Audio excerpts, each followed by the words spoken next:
Hello guys, welcome back to our channel Gulia classes.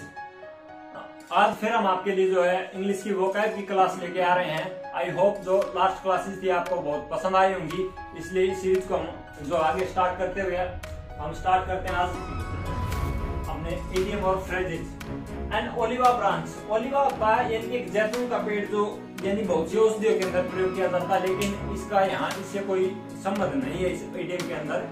जैसे Indian mythology के अंदर जो जैसे भगवान श्री कृष्ण जो गोवर्धन पर्वत को अपने उंगली के ऊपर जो है उठाए रखते हैं, पूरा गांव जो बड़ी भारी बारिश आती है उससे बच जाता है, सेफ रहता है। तो इसी प्रकार जो ग्रीक मैथोलॉजी है उसके अंदर क्या है, एक बहुत भारी बारिश आती है, लोग सोचते हैं कि देवताओं जो है गुस्से के अंदर हो गए हैं और जो इतनी भारी बारिश हो रही है, इसीलिए तो एक आदमी क्या करता है, उनमें से एक बड़े से जहाज के अंदर जो है पूरे गांव के लोगों को उसके अंदर बैठाकर और जो समुद्र के अंदर तैरता रहता है। एट लास्ट क्या होता है, बारिश रुक जाती है तो उसके पास एक पक्षी होता है, उसको जो है वो ये देखने के लिए भेजता है कि जो गांव है उसके अंदर जो है पानी का स्तर कितना होगा। तो वो क्या करता है, वो पक्षी जाता है और एक ओलिवा यानी जैतून के पेड़ की जो है एक टहनी को जो अपनी चोंच के अंदर जो है दबाए वापस उसके पास आता है, जिससे उनको लगता है कि जो गांव के अंदर जो जल स्तर है वो अब नीचे हो रहा है, क्योंकि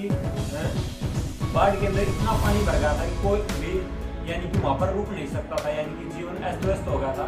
लेकिन उनको ये पता चल गया इस बात से कि जो पेड़ है यानी पानी का जल का स्तर है जो नीचे आने लगा है और दोबारा से जो है जीवन सामान्य होने वाला है, यानी कि बारिश का टाइम था, जो कहर का टाइम था वो चला गया है।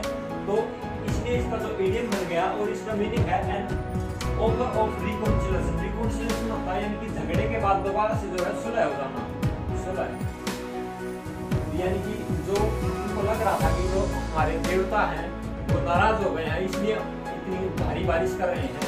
तो इससे ओलिवा ब्रांच से वो पक्षी ले गया तो उनको पता चल गया कि जो है देवता शांत हो गए और हमसे ज्यादा नाराज नहीं रहे हैं, इसलिए जो बारिश खत्म हो गई है, जो पूरा वक्त चला गया है, यानी कि एन ऑफर ऑफ रिकॉन्सिलिएशन, इसलिए उन्होंने जो हमें सुलह का जो एक ऑफर दिया है वो पूरा बड़ा है। तो नेक्स्ट हमारा आता है बुरे दा हेड चेक। बुरे का मतलब होता है यानी कि दबा देना है, हेड चेक यानी कि एक्स कुल्हाड़ी, एक्स कुल्हाड़ी जिसको हिंदी में कहते हैं।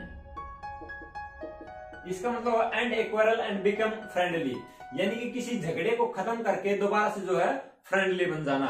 इसके अंदर एक स्टोरी ये है कि बहुत से कबीले हुआ करते थे वहां पर, यानी कि पश्चिम सभ्यता के अंदर वो क्या होते थे, उनके अंदर झगड़े चलते रहते थे, मारकाट होती थी। लेकिन जब भी किसी हम कह सकते हैं कबीले के अंदर सुलह होती थी तो दोबारा से साथ में मिलते थे, तो उनके पास हथियार होता था अपना कुल्हाड़ी। तो उस कुल्हाड़ी को क्या है, उस सीमा पर जहां वो मिलते थे वो दोनों उसको दबा देते हैं, यानी कि अब हम झगड़ा नहीं करेंगे। तो ऐसी स्थिति में इसे जो इडियम को यूज किया जाता है एंड एक्वायरल एंड बिकम फ्रेंडली, यानी कोई झगड़ा हम खत्म करके दोबारा से फ्रेंडली नेचर के अंदर आ जाए। नेक्स्ट हमारा आता है a wolf in the sheep's clothes. इसके अंदर वोल्फ का हमें पता है भेड़िया होता है और शिप का मतलब होता है भेड़, यानी भेड़िया भेड़ को मार के खा जाता है। यानी कि अगर कोई भेड़िया वोल्फ के क्लोथ्स के अंदर हो तो वो क्या करेगा, यानी कि वो उनको धोखा देने की कोशिश करेगा। इसका मीनिंग ये है a dangerous person pretending to be harmless, एक ऐसा व्यक्ति जो मतलब जिसके बुरे इरादे हो, वो नाटक कर रहा है अच्छा बनने का, उसके लिए इसको यूज करते हैं। जैसे कि इसके लिए स्टोरी है कि एक हम कह सकते हैं भेड़िया जो है वो उनके भेड़ों के कपड़े पहन के उनके झुंड के अंदर शामिल हो जाता था कि वो उनको ऐसा फ्रेंडली नेचर दिखा के और उनको रात के समय को खा सके।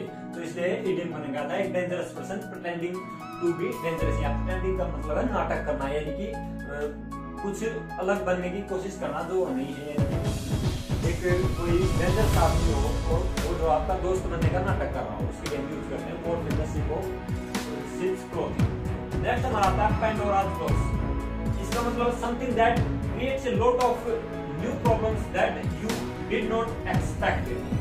क्या होता है, पैंडोरा एक लड़की का नाम है, वो बड़ी परेशान होती है, लेकिन उसको जो है वो उसके ग्रीक मैथोलॉजी के अंदर वो जो है अपने देवता को प्रसन्न करती है। और देवता क्या करते हैं, जो उसके जीवन के अंदर जो भी समस्याएं थी उनको जो एक यानी बॉक्स के अंदर बंद कर देते हैं। उसको कहते हैं, उसको बिना बताए कि जो है ये नहीं बताया उन्होंने कि इसके अंदर जो बॉक्स हमें सारी समस्या को हल करना, उन्होंने कह दिया आपको जो इस बॉक्स को खोलना नहीं। लेकिन जो है वो कुछ दिन तो खोलती नहीं, लेकिन उसको जो उत्सुकता रहती है कि इसके अंदर क्या है, इसके अंदर क्या है, एट लास्ट तो उसको खोल देती है। कह सकते हैं यानी कि ये कहा था कि उसके बाद जो दुनिया के अंदर की समस्याएं हैं वो सारी आनी स्टार्ट होगी, यानी वो दुख आने लगे, उसके जीवन के अंदर सारे कष्ट आने लगे, क्योंकि उन्होंने जो बुराइयों को समाज की उस बॉक्स के अंदर किया था, जो पेंडोरा ने उनको दोबारा से खोल दिया था। इसीलिए कहते हैं Pandora's box, something that creates a lot of new problems that you did not expect, कि कुछ ऐसा जो बहुत सी समस्याएं आपके जीवन के अंदर पैदा करें, लेकिन आप इससे एक्सपेक्ट नहीं करें कि ऐसा भी हो सकता है कि एक छोटी सी घटना के कारण, तो वहां पर हम यूज करते हैं it's a Pandora box. Next हमारा आता है जुडास किस, फॉल्स लव। जुडास क्या एक व्यक्ति का नाम है जो जीसस क्राइस्ट को ये दिखाता है कि वो उनको बहुत प्यार करता है। उनके बहुत दुश्मन थे जो उनको जीसस क्राइस्ट को मारना चाहते थे, उन्होंने जो है उनका एक ये फ्रेंड बनने का ढोंग कर रहा था जो जुडास, उसको भेजते हैं कि हम जो है जीसस को नहीं जानते हैं, आप जानते हैं, तो हम वो उनको मारना चाहते थे जीसस को। तो वो क्या कर रहे थे कि आप जो है जब वो जीसस आए तो आप हमें बता देना। तो जुडास क्या करता है, जब भी जीसस आते हैं तो उनके साथ बड़े प्यार से गले मिलता है और उनको किस करता है, यानी कि उनको ये बताने के लिए कि यही जीसस है, और वो जो है उनको मारने के लिए प्लान बनाते हैं। तो ऐसा व्यक्ति कौन होता है, फॉल्स लव, जो हमें झूठा प्यार दिखाए, यानी जो ऊपर से तो हमें लगे कि बहुत प्यार करता है, लेकिन जुडास किस उसको बोलते हैं, जो यानी कि अंदर जिसके दुश्मनी हो उसको हम कहते हैं जुडास किस। ये तो फॉल्स लव, झूठा प्यार दिखा रहा है हमें। नेक्स्ट हमारा आता है hit from the belt and unfairly do और से something that hurts someone else, यानी कि अनफेयरली होता है, यानी कि अन्याय संगत कोई चीज होती है, न्याय संगत ना हो जो चीज। हिट बिलो द बेल्ट हम कहते हैं, ये गेम से आया है। जैसे हम महाभारत देखिए, उसके अंदर क्या है, उसके अंदर गदायुद्ध होता है, वो जो पीठ से नीचे नहीं जाता है। ऐसे ही हम बॉक्सिंग का गेम देखते हैं, यानी कि बेल्ट लेवल से वो नीचे नहीं जाता है, यानी कि उसको हम क्या समझते हैं, जो बेल्ट लेवल से नीचे है ये फाउल है। तो इसका एक इडियम बन गया है कि कोई ऐसा काम है या फिर कोई व्यक्ति कुछ ऐसा काम करे या कुछ ऐसा कहे जो दूसरे को कष्ट पहुंचाए, तो उसको कहते हैं कि he hits below the belt। तो नेक्स्ट हमारा आता है Hercules task, very hard to be perform. Hercules के ऊपर जो है बहुत सी कह सकते हैं बॉलीवुड के अंदर मूवियां बनी हुई है, जिसके अंदर क्या होता है, पुलिस एक ऐसा पात्र है जो बहुत ही ताकतवर है और जो भी यानी कि डेंजरस से डेंजरस काम होते हैं, या फिर कोई ऐसा काम यानी कि जो भी डिफिकल्ट काम है सारे कौन करता है, पुलिस।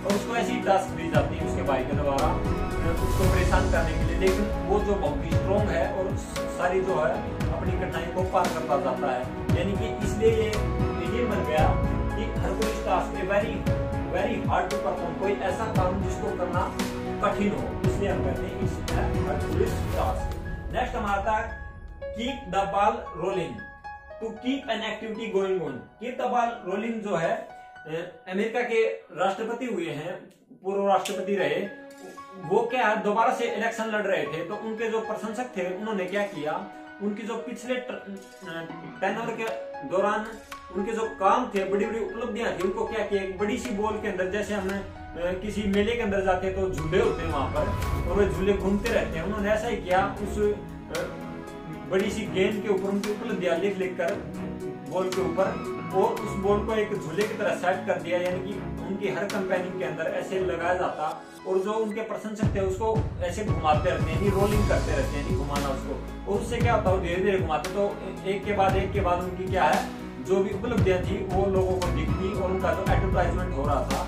तो इसलिए क्या होता, उनको ये आदेश थे कि जब तक जो इलेक्शन चले आपको प्रचार करना है, तो इस बॉल को क्या है, रोल करते रहो, लोग इसको देखेंगे और जो है जो प्रेसिडेंट थे उनके बारे में उनको पता चलेगा और उनको वोट देंगे। इसलिए ये हो गया keep an activity going on, यानी कि लगातार उस एक्टिविटी को आपको चालू रखना है, कोई आप काम करें तो कीप द बॉल रोलिंग, यहाँ से नेक्स्ट हमारा आ गया hit nail on the head, to do exactly the right thing. जैसे हम देखते हैं कोई भी अगर हमें कील ठोकनी हो, यानी कि hit the nail on the head, उसके बिल्कुल अगर हेड के ऊपर हमें हिट करेंगे तो वो जो है अपना काम सही से करती है, यानी कि उसको किसी लकड़ी के अंदर हम अगर पेनिट्रेट करने की कोशिश करें तो वो अच्छे से चली जाएगी। लेकिन अगर हम उसको उसके हेड के ऊपर ना मारकर अगर इधर उधर मारेंगे तो क्या हो जाती है, वो टेढ़ी हो जाती है और वो अच्छे से अपना काम नहीं कर पाती, पेनिट्रेट नहीं होती है। तो इसलिए जो ये इडियम बना है कि hit the nail on the head, क्योंकि अगर किसी हम कह सकते हैं कील को अगर अच्छे से हिट करेंगे ऑन उसके हेड तो क्या करेगी, वो सही से जो अपना काम करेगी। तो इसलिए इडियम बन गया to do some exactly the right thing, यानी एक वही करना जो सही है। तो नेक्स्ट जैसे हमारा win hands down. Win hands down इसके अंदर क्या होता है, टू विन इजिली। तो जो पश्चिम के अंदर क्या है कि घुड़दौड़ बहुत ही प्रचलित रही है। तो जो घोड़े पर बैठता है चौकी, वो उसकी लगाम को बड़ा जोर से कसकर पकड़ता है और जो घोड़े को दौड़ाने की कोशिश करता है पूरा जोर लगा के। लेकिन जिसका घोड़ा बहुत ही अच्छे से जबरदस्त दौड़ रहा हो, जैसे लाइन क्रॉस कर लेता है तो वो जॉकी क्या करता है, जो घोड़े को बैठता है उसको जॉकी कहते हैं, वो क्या कर लेता है, अपने हाथों को डाउन कर लेता है। इसलिए इडियम बन गया कि विंस हैंड्स डाउन, यानी कि किसी काम को इजिली कर लेना। जैसे हम कहते हैं मेरे तो भाई हाथ का काम है, या फिर कुछ ऐसे करके टू विन इजिली। तो ऐसे ये इडियम बन गया टू विन इजिली। तो आज की हमारी क्लास यहीं तक। आप हमें बताइएगा कि हमारा ये प्रयास आपको कैसा लग रहा है, और अगर आपको अच्छा लगे तो उसको लाइक कीजिएगा, सब्सक्राइब कीजिएगा और शेयर कीजिएगा। Okay, thank you. जय हिंद, जय भारत।